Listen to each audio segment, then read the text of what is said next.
My name is Detective Pierce, though in most circles I'm just called Pierce.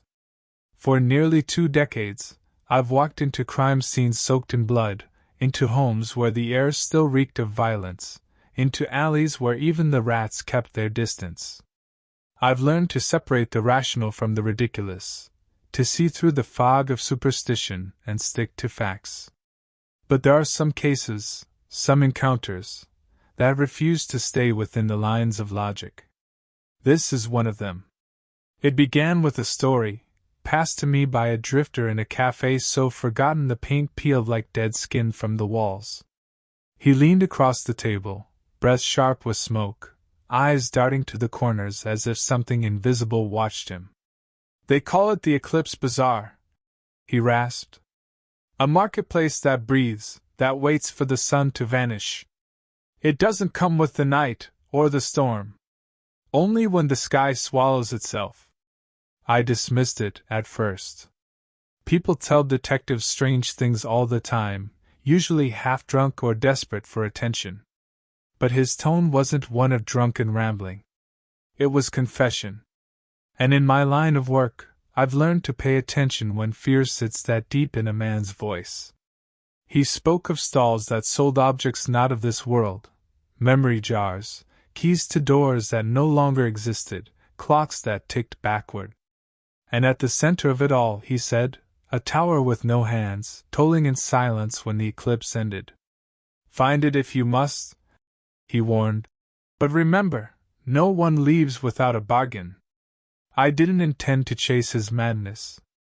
But when word spread that a solar eclipse was coming, an event the city hadn't seen in over a decade, I felt something stir.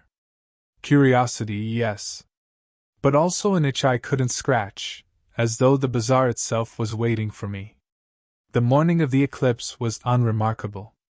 Children with cardboard glasses, tourists with cameras, scientists with telescopes. I walked against the tide, notebook tucked in my coat pocket, searching not for the sky but for shadows. The drifter's last instruction echoed in my memory, asterisk. Do not follow the crowds. Walk where the shadows feel wrong. Asterisk. The further I moved from the city center, the quieter it became. The air cooled though the day was warm. Street after street grew narrower, older, their bricks slick with moss and forgotten rain. When the eclipse began, a hush fell over everything. Colors dulled, like a photograph drained of life. And then I saw it. An archway that hadn't been there before. Twisted wrought iron, carved with symbols that bent if I looked too long. Beyond it stretched a street lit by lanterns that burned with a dying glow. My instinct screamed to turn back. But instincts have never stopped me before. I stepped through. The Eclipse Bazaar was alive. The air pressed heavy, thick with scents I couldn't name, metallic and sweet, like rotting fruit dipped in blood. Stalls lined the street, each cloaked in shifting fabric, each tended by figures that blurred at the edges of sight. Memories for sale, hissed one vendor, shaking a jar filled with flickering light. Keys to doors that no longer exist, rasped another, bony fingers rattling a box of rusted skeleton keys. Threads of time, sang a woman, her voice both near and impossibly far, as she drew silver strands from spools that moved of their own accord. I recorded as much as I could in my notebook, though words seemed pale imitations of what I saw. The market twisted, folding in on itself, as though the streets obeyed no geometry I knew. Then I noticed a stall unlike the others. At its center stood a figure cloaked in gray mist, taller than the rest. His stall was empty but for a single object, a lantern with a black flame, a flame that consumed light rather than gave it. You came to observe, he said. His voice was layered, like multiple voices speaking through one throat. But observers always become participants. I opened my mouth to demand answers, but before I could, the last sliver of sunlight disappeared. The eclipse reached its totality. The bazaar shuddered to life. Lanterns flared. Merchants raised their heads, revealing glimpses of faces not meant for human sight. Eyes too large, mouths opening sideways, skin shifting like carved wood. The air pulsed with hunger. The cloaked figure leaned close, the black lantern glowing between us. "Choose," he whispered. "No one leaves without a bargain." And for the first time in many years, I felt the kind of fear that gnaws straight through reason. The cloaked figure stood perfectly still, as if the eclipse had turned him to stone.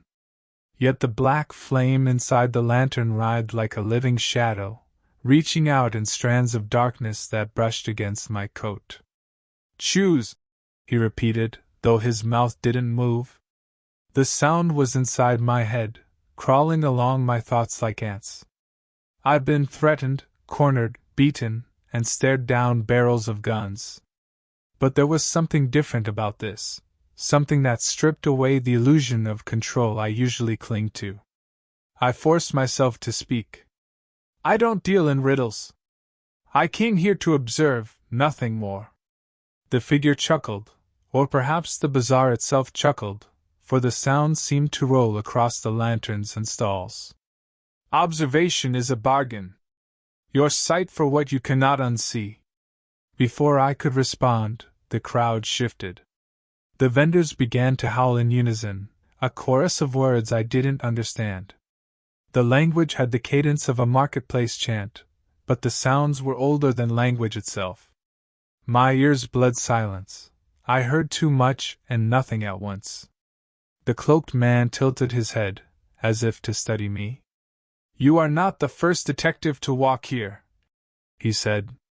"But perhaps you'll last longer." That remark pierced me sharper than the cold air. If there had been others, where were they now? I scanned the stalls, suddenly aware of strange items: a tarnished badge inside a glass case, a notebook with pages torn halfway through, a revolver rusted shut. Familiar tools stripped of their owners. Were they clues or warnings? I pressed on deeper into the bazaar, notebook in hand, scrawling frantic observations. The streets branched and curled, ignoring reason. One moment I was walking straight. The next, the ground slanted into a spiral staircase carved into air itself. The merchants called to me as I passed. "Memories of your childhood. Untouched, unspoiled. Your future, sealed in wax. Safety, detective, safety itself, yours for the cost of a single heartbeat." I ignored them, though my chest tightened with every step. It was as if they could smell what I wanted most, could twist their wares to suit my hidden fears. And then I found the clock tower. It loomed in the center of the bazaar, a structure that seemed stitched together from broken timepieces. Gears larger than houses ground against one another. Pendulums swung without rhythm. The face of the clock had no hands, only an endless eye carved in obsidian, unblinking and aware. As I drew closer, the air grew heavier. The crowd thinned. Vendors shrank back into their stalls, muttering. Even the cloaked figure who had first spoken to me stopped at the edge of the plaza. "The heart of it," he whispered. "The bargain of bargains." A staircase of black stone led to the clock's base. Each step echoed like a hammer against my ribs. I climbed, my hand brushing against the notebook inside my pocket. The door at the base was ajar. Inside, the tower was a cathedral of broken time. Gears shifted in silence, their motion soundless but felt in my bones. Along the walls hung cages, each holding something unrecognizable. Objects, yes, but also echoes of people? Shadows of lives that flickered as though half remembered. One cage caught my attention. Inside was a typewriter. Its keys struck by invisible hands, tapping words that burned into the paper. Pierce entered the bazaar. Pierce must decide. ****. The machine clattered furiously, each keystroke louder than the last until I pressed my hand against the bars. The moment my skin touched the cold metal, the typewriter stopped. And then the voice came again, from everywhere and nowhere. Detective Pierce. Your bargain waits. Do you surrender memory or time? The cages rattled. The gears twisted. The entire tower leaned closer, as though the bazaar itself bent toward me. I should have run. Any sane man would have. But sanity has never solved the cases I take. I swallowed, steadied my voice, and asked the only question that mattered. What happens if I refuse? The laughter that followed was not human. The laughter rattled the gears above me, making them grind against each other in a horrible symphony of friction. It was not one voice but hundreds, layered, mocking, some high, some guttural, some sounding like whispers right beside my ear. My fist clenched as the vibration passed through the floor, into my legs, up my spine. What happens if I refuse? I had asked. The answer, I realized now, was already unfolding. The tower groaned, as though it were alive. The cages on the walls shuddered, and the strange echoes within them began to stir. A man's shadow without a body lifted its head and screamed soundlessly. A woman's laughter twisted into a sob that never ended. The typewriter inside its cage began clattering again, striking words onto blank sheets with impossible speed. He does not choose. He will be chosen. Asterisk asterisk. I slammed my hand against the bars, desperate to stop it, but the machine ignored me. The words burned into my head as though tattooed on my skull. The great eye carved into the clock face above pulsed. The obsidian surface rippled like black water, and for a second I saw something on the other side, a city I did not recognize, burning beneath a crimson sky. The cloaked figure appeared in the doorway behind me, the lantern still in his hand. Its flame writhed in delight. The bazaar always collects, detective. The only question is, do you walk into the fire, or do you let it drag you? I swallowed bile, forcing calm into my voice. Neither. I make my own path. The figure tilted his head, studying me. Then he raised the lantern, and its black flame flared. The cages above burst open. The echoes poured out. Shadows like broken silhouettes, fragments of lives untethered from flesh, cascaded down in a storm of whispering bodies. They didn't attack me, they swirled around, pressing against my skin, trying to slip through. 1,000 voices hissed inside my head, memories not my own, regrets, deaths, betrayals. I felt them bleeding into me. The notebook in my pocket burned hot. I yanked it free and found, to my horror, that the pages had filled themselves. Every blank space was now crammed with words in my handwriting, though I hadn't written them. I chose memory. I chose time. I chose loss. Asterisk asterisk. The pages bled ink. The words blurred into shapes, then into symbols I couldn't comprehend. I staggered against the railing, struggling to breathe. The bazaar was trying to write me into itself. Stop fighting, the cloaked figure crooned. Even your defiance is currency. The bazaar will spend you however it wishes. I forced my legs to move, pushing past him, down the stone steps and into the throng. The crowd parted again, as though some hidden instinct kept them from touching me. Vendors hissed, their wares shifting as I passed, masks turning to skulls, coins melting into ash, clocks weeping black sand. I needed a way out. But every direction led deeper. Then I saw her. At the end of an alley of lanterns, a woman stood perfectly still. She wore a pale coat, her hair long and loose, her eyes wide open but unblinking. For a second, I thought she was just another echo. But then she spoke, her voice raw but real. You're not the first. But you might be the last. I approached cautiously, scanning her face. She looked alive. Flesh, not shadow. Who are you? Her gaze flicked toward the tower behind me. I was a scholar once. Came here to study what the bazaar sells. Thought I could outread it. Her lips trembled in a bitter smile. It outwitted me instead. Now I'm bound. Bound how? She lifted her sleeve. Black letters were etched into her arm, words crawling beneath her skin as if alive. I leaned closer and saw they were written in the same jagged script now filling my notebook. It makes you choose, she whispered. And if you refuse long enough, it chooses for you.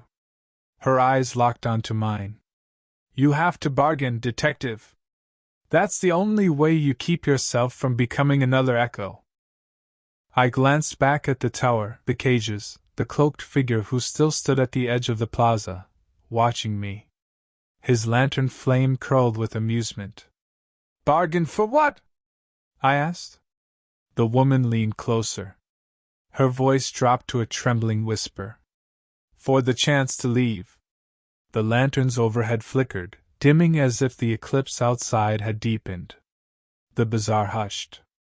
Even the merchants stopped their chants. The cloaked figure's voice cut through the silence, low and final. It is time.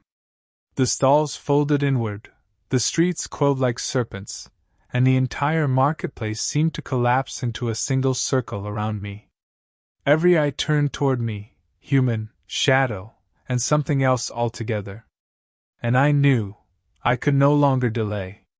The bargain awaited. The circle tightened around me. Lanterns swung in perfect rhythm, as though unseen hands had seized them. Their black flames twisted into a crown of fire, rising above the plaza. The cloaked figure stepped into the center, his boots soundless on the stone. He raised the lantern high, and the crowd, if it could be called that, fell into silence. Even the echoes hushed, their broken whispers swallowed by the weight of expectation.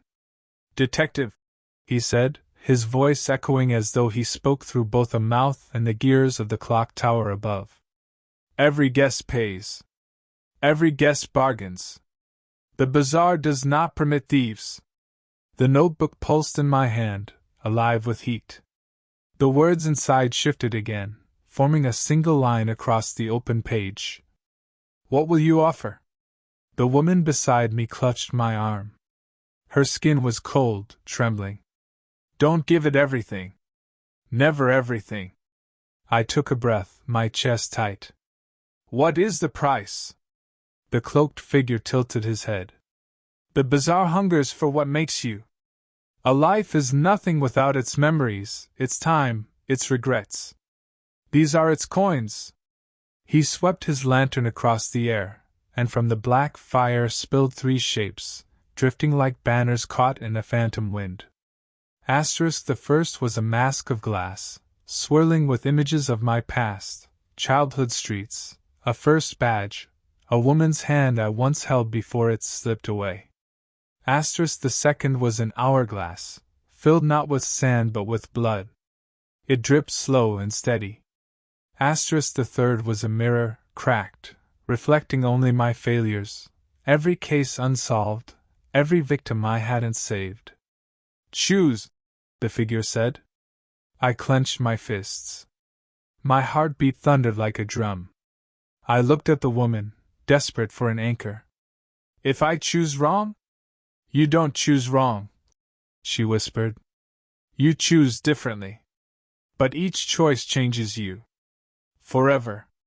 The glass mask shimmered. The hourglass bled. The mirror bled sorrow into my gut. I won't give you everything, I snarled, forcing my voice steady. The cloaked figure's laughter was soft but endless. Then bargain, detective. What fraction of yourself is negotiable? The bazaar leaned in. The lanterns flickered like 1,000 eyes. Slowly, I raised my hand and touched the mask. It shattered instantly. My mind convulsed. Memories poured out of me like sand through a broken sieve. I staggered, clutching my head as childhood streets dissolved, names blurred, faces of friends and strangers alike slipped into nothing. The woman beside me shouted, but her words stretched, muffled, drowned beneath the roaring void. When it stopped, I fell to my knees, gasping. My hand trembled as I reached into my coat pocket and pulled out the notebook. On the page, new words had appeared. He sold his beginning. He sold his roots. Asterisk asterisk. I looked at the cloaked figure through blurred vision. What did I give? He lowered the lantern, its flame now swollen with a deeper blackness. The memories of your earliest self. You will never recall where you began, detective. Your foundation is dust. You stand only on the present. The weight of that truth hit me harder than any blow. I tried to think back, to my parents, to the city where I was born, to my first case. Nothing. Empty corridors in my own mind. The woman crouched beside me, gripping my shoulder. Her eyes glistened with pity. It takes. Always takes. But you bought something, too. She pointed at the notebook. More words had appeared. The detective may ask 3 questions. The bazaar will answer. Asterisk asterisk. I exhaled, sweat dripping down my neck. My bargain had purchased knowledge. I looked up at the cloaked figure. Then answer me this. What is the bazaar? The lantern's flames surged, and for a heartbeat the sky itself peeled back. I saw not Los Santos, not Earth, but a void where markets stretched across countless worlds, each orbiting a black eclipse. 1,000 versions of this place, trading souls, regrets, and fates. The bazaar, the figure intoned, is the ledger of all bargains. It spans every shadow of existence. It is where the debts of the living are balanced. I clenched the notebook tighter. My second question was already clawing its way out of me. Why me? Why was I brought here? The figure's hood shifted, and though I couldn't see his face, I felt the weight of his stare. Because you refused. Refused what? I demanded. The answer shook me to the marrow. You refused the death written for you. The bazaar does not tolerate disobedience. It collects anomalies. And you, detective, are an anomaly. The crowd stirred, whispering my name, my voice echoing back at me from 100 mouths. I staggered back, bile burning my throat. The woman hissed in my ear. One question left. Use it well. My mind reeled. What could cut through the madness? What could bring me closer to survival? I looked back at the clock tower, its eye pulsing like a living wound. I forced the words out. How do I leave? The lantern dimmed. For a moment, silence consumed the plaza.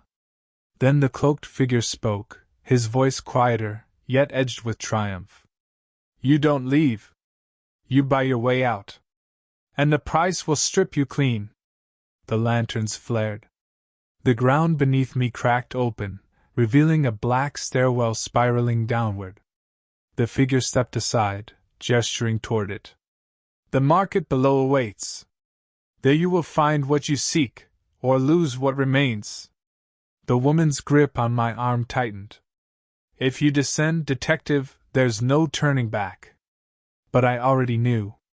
Whatever waited below was the true heart of the bazaar. And if I wanted any chance of escape, I had to go down. I took a breath, tightened my grip on the notebook, and stepped into the dark. The steps seemed endless.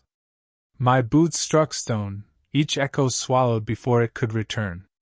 The notebook glowed faintly, enough to reveal a spiraling descent into what felt like the marrow of the city. The woman clung to my arm, her breath quick and shallow, though whether from fear or resolve, I couldn't tell. The deeper we went, the colder it became. The air turned metallic, sharp as if I were inhaling shards of iron. At last, the staircase ended in a vast cavern where no sky existed, only an abyssal ceiling painted with constellations that shifted unnaturally, as though alive. Stalls lined the cavern in endless rows. They were not stalls of wood or cloth, but bone, crystal, and dripping wax. Lanterns burned in every hue of black, violet, and sickly green. Behind each stall stood a vendor, or perhaps a prisoner. They were not human, but they weren't entirely alien either.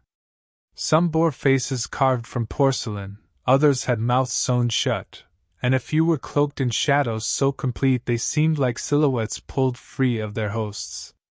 Each beckoned, offering things I could not name, jars of bottled screams, clocks filled with liquid time, masks that whispered secrets from forgotten centuries. Buyers shuffled between them, faceless figures wrapped in rags, clutching their purchases to hollow chests. The woman whispered, "This is the real bazaar, where everything has a price." I forced myself to move forward, though my body screamed to turn back. The notebook in my hand pulsed, and words appeared. The detective enters the market. He must offer his final coin, asterisk asterisk. My throat tightened. "Final coin?" I muttered. The cloaked figure from above appeared once more, materializing between the stalls. His lantern burned brighter here, swallowing the glow of every other flame. "Your 3 questions are spent," he intoned. "Now you stand before the ledger of your soul. To leave, detective, you must pay the ultimate price." "What price?" I asked, though I already knew. His hood tilted. "You have sold your beginning. Now sell your ending. Only then can you leave this place." My chest constricted. The words sank like a stone into my gut. "You're asking me to give up my death?" The figure nodded once. "To surrender your ending is to surrender your closure. You will live without ever dying, but also without ever resting. Eternal motion. Eternal burden." The woman seized my arm. "Don't. It's a trap. Without an ending, you'll wander forever. You won't escape. You'll just drift." I clenched the notebook, sweat slicking its cover. I stared at the stalls, at the faceless buyers, at the horrors bartered like trinkets.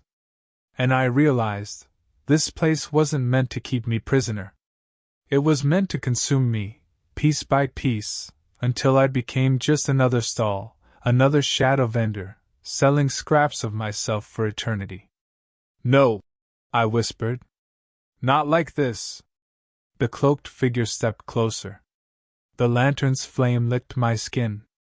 "Then make your bargain, detective. What will you give?" I opened the notebook. For the first time, I wrote instead of read. My hand moved furiously, scrawling across the page. The ink bled deeper than black, as if it came from my veins. "I offer you the truth." The lantern flickered. The cloaked figure stilled. "What truth?" I looked into the abyss of his hood, my voice raw. "The truth that you don't own me. That no ledger, no bazaar, no market can bind me if I refuse. You deal in bargains, but only with the willing. I withdraw my hand. I walk away." The notebook shook violently, its pages fluttering like wings. The stalls groaned, the vendors hissed, the constellations above screamed in shifting light. The cloaked figure's lantern shrieked with black fire, cracking as if the glass could no longer contain it. "You cannot refuse," he thundered. But I already had. The notebook burst into flames, and the fire spread outward, devouring stalls, burning through bone, glass, and shadow. The buyers shrieked as they dissolved, their purchases spilling into the abyss. The cavern collapsed, constellations shattering like glass. The woman gripped my hand. Her eyes blazed with something between terror and relief. "You've done it! You've broken the bargain!" The stairwell behind us reappeared, glowing with pale light. We ran. The world quaked, flames and shadows tearing apart the market behind us. Each step upward pulled me further from the abyss, though my chest burned with the knowledge of what I'd left behind. At last, I stumbled out into the vinewood night. The plaza was gone. the lanterns gone. The cloaked figure gone. Only the notebook remained, charred and silent in my hand. I looked at it, waiting for new words. None came. Its pages were blank. The woman stood beside me, the glow of the city painting her in silver and neon. "So, is it over?" she asked softly. I didn't answer. Because in my heart I knew the truth. The bazaar had not been destroyed. I had merely slipped its grip, for now. It would return. It always did. But I had kept something it could never buy. My choice. My refusal. I lit a cigarette with trembling hands and stared at the skyline of Los Santos. The stars above looked normal again. But every shadow between the lights felt just a little too deep. The case of the Eclipse Bazaar was over. And yet, I couldn't shake the feeling that somewhere, beneath the city, the market still whispered my name.